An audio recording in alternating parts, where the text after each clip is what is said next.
Look, I'm a politician. Politicians always believe in solving their issues through dialogue. And ever since my government was displaced through a conspiracy, I have always been willing to hold dialogue. I held dialogue with General Bajwa. Twice I met him. We had teams talking to him. And then since then again, to the new army chief, I have offered dialogue again. But, dialogue means it has to be two ways. So far, there's no response from the current army chief. Well, the PDM or all these political parties, they are without the military establishment, they are nothing. I mean, electorally, if there are elections, they will be wiped out. Out of the 37 by-elections, my party swept 30 elections, despite the establishment supporting them. So really, they're just puppets. The real power is the military establishment. I'm doing politics not for myself, for my country, because, I'm the only politician who the Almighty Allah had given everything. I mean, I had no reason to be in politics. I did politics because I believed that, we have to have rule of law in Pakistan. Rule of law gives you freedom. It gives you prosperity. The reason why countries go ahead of other countries because they have justice and rule of law. So my idea is not to seek vengeance from anyone. My idea is what 27 years ago I started my politics, to establish rule of law in Pakistan and genuine democracy. Genuine democracy only comes with rule of law. It's not my party's crisis, it's a crisis of the country right now. In Pakistan right now, we have the law of the jungle now. There is no rule of law left. The judiciary has completely been undermined. The media has been completely muzzled. Media is completely controlled. My political party, which is the largest party in Pakistan, has been, the worst sort of victimization is taking place. 10,000 of my workers are in jail, my senior leadership in jail. There are about over 150 cases on me.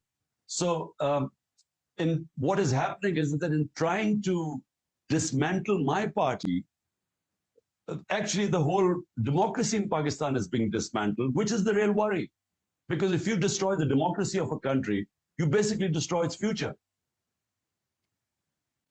Yes, the military establishment, which means the army chief. Well, what happened was that the way I was arrested from the High Court of Islamabad, the way and it was the army, the commandos, the way they came in and beat everyone and picked me up and treated me like a terrorist, there was a reaction to that. But it was all pre-planned. They used that reaction to actually dismantle the whole party.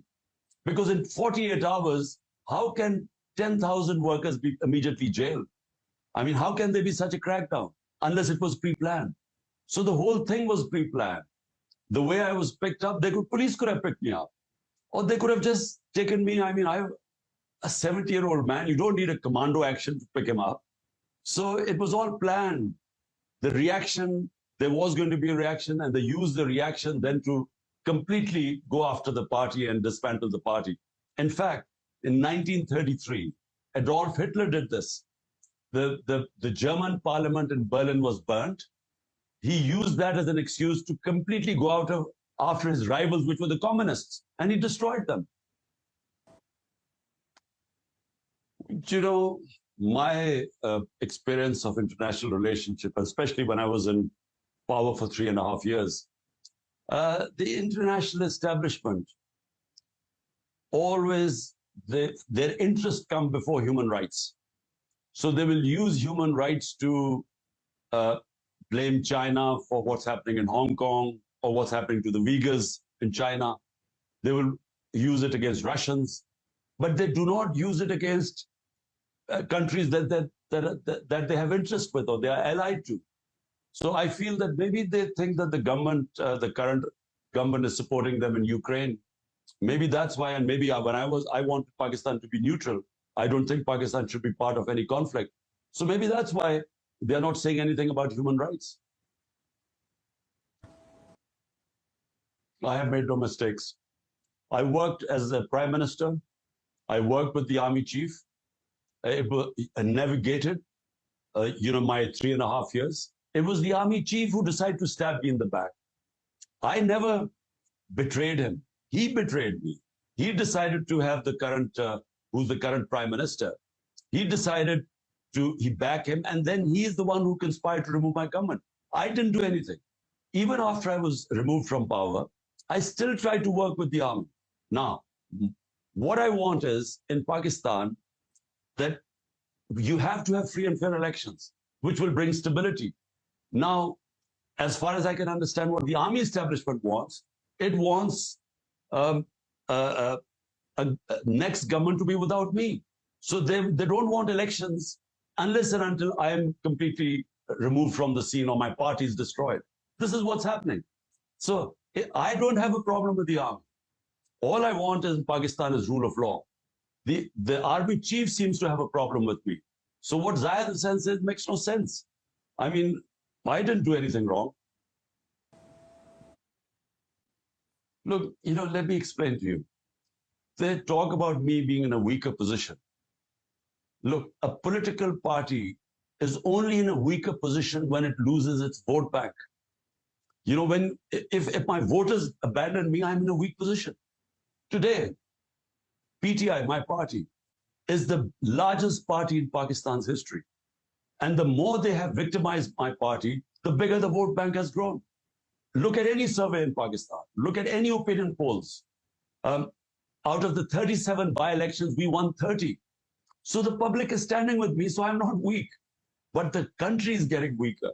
When you try and remove the biggest party in the country, and you use all the state apparatus, the state institutions, you use them to crush one party, actually you're destroying the country. So the party will stay strong as long as I have my vote bank, which is the biggest vote bank in our history. The country is going to suffer if this sort of victimization goes on and there is no rule of law, there's law of jungle. Our institutions are getting weaker. When you destroy the institutions of a country, you actually destroy the country. Well, first of all, I want to find out what is the problem the army chief has with me. I need to know this, because he clearly has decided that I'm someone who should not be in power. So I need to understand that. What are the issues? I mean, what does he want? Because simply by saying that the army has decided, the army chief has decided that Imran Khan should not be the prime minister, it makes no sense. There has to be some reasoning behind it. So that's number one. We need to know. I need to understand that. And then whatever is good for Pakistan should be done. So if the army chief can convince me that by Imran Khan staying out of power is good for Pakistan, then maybe I will stay out of power. But I need to understand that, and only through a dialogue you can find that out. A party that has the biggest vote bank in the country, whenever there are elections, we will win. Inshallah, whenever the elections take place. So I'm confident about that. No matter what they do, no matter what the establishment and these government parties do, no matter how many of our seniors they put into jail, but the vote bank is in millions. So how can they put the voters in jail? So as long as the vote bank is intact, we will win inshallah, the next election. Now the point is, what about my isolation? Yes, I am isolated because all my senior leadership is either hiding or is in jail. And I have no doubt that they will sooner or later put me in jail too. I'm going to Islamabad tomorrow. I have 19 cases, bails in 19 cases. So all they have to do is cancel one case, bail in one case, and I'll go to jail. So I am even mentally prepared for jail. But that's not going to stop them from making my party lose the elections. We will win the elections, inshallah. All these cases are bogus. I mean, whenever I go to the court of law, they give me bail because there's nothing in the cases. And that's why now they've set up military courts. The idea is that, civil courts are not going to convict me. Now they've got military courts. And the military courts are set up because they want to put me in jail. Problem is, people in West do not understand us. They don't understand Islam. Ever since the revolution of Ayatollah Khomeini, the West looks upon Muslim societies as if we are divided amongst fundamentalists and amongst liberals. They don't understand us. They don't understand that all human societies are moderate. On the fringes are conservatives and liberals. Now they can't understand me because, they look upon me as a modern or Western man, and yet they think because I live my life according to the teachings of our holy prophet, peace be upon him. I live my life on the teachings of the Quran. So they can't understand this because for them, the modern liberal Muslim has nothing to do with religion. Because in the West, basically, hardly anyone is religious anymore. So, they don't understand our societies. And anyone who practices religion is considered a fundamentalist or, so it's just that since the revolution of Ayatollah Khomeini, they have a completely blinkered look upon Islamic society or Muslim societies. So I am what I am. What am I? I consider myself a Muslim who lives his religion. And what are my principles in religion, for a Muslim country? Rule of law, democracy, meritocracy, welfare state, human rights, fundamental rights of women, of weaker sections of the society. But that's what my idea of Islam is. But unfortunately, the West has a very stereotyped idea of Muslims. Look, I don't care, if some foreign countries think that I should not be in power and I should sort of please them to get into power. I don't want that sort of power anyway. What I said is very clear. Pakistan suffered, 80,000 people died, and when we joined the US war on terror. Pakistan had nothing to do with 9/11. There was no reason why we should have joined someone else's conflict, because we have 100 million Pakistanis who are vulnerable, who are either below the poverty line or just above it. The chief responsibility of a country is to its people. So by joining that war on terror, not only did 80,000 Pakistanis die in that, but we had over $100 billion lost to the economy. So when I said absolutely not, what I meant was we don't want to become part of another conflict. We want to stay neutral. We should concentrate on the welfare of our own people. Whenever you join a conflict, your people suffer. Well, I mean, there's virtual martial law in Pakistan. All fundamental rights are being violated. There's custodial torture. There's no rule of law in the country because the Supreme Court verdicts are ignored by the government. And above all, I mean, our democracy is being dismantled. Yet, there's no response from the Western governments. And as I said before, they talk about these issues when they want to talk about Hong Kong or Uyghurs or human rights abuse in Russia. But there's complete silence in what's happening to us here. I don't want any help from Western governments. I don't want them to help me. All I want them to do is to stand by their own, the values which they stand by, about which they preach to the world, what I call the Western values. I want them to stand by them, and doesn't matter whether it is Russia, China, or Pakistan, or any other, or India. They should be consistent. They should stand by democracy and human rights and anti-custodial torture and rule of law. They should be standing by that. No, what I'm saying is that I'm not talking about myself when I want the same Western governments that talk about these Western values. I'm not talking about myself. All I want them to do is that what my party, my workers are going through, my leadership is going through, the total absence of fundamental rights, everything violated by this fascist government. I want them to speak out against that. I don't want any help, because eventually Pakistan will sort out problems out itself.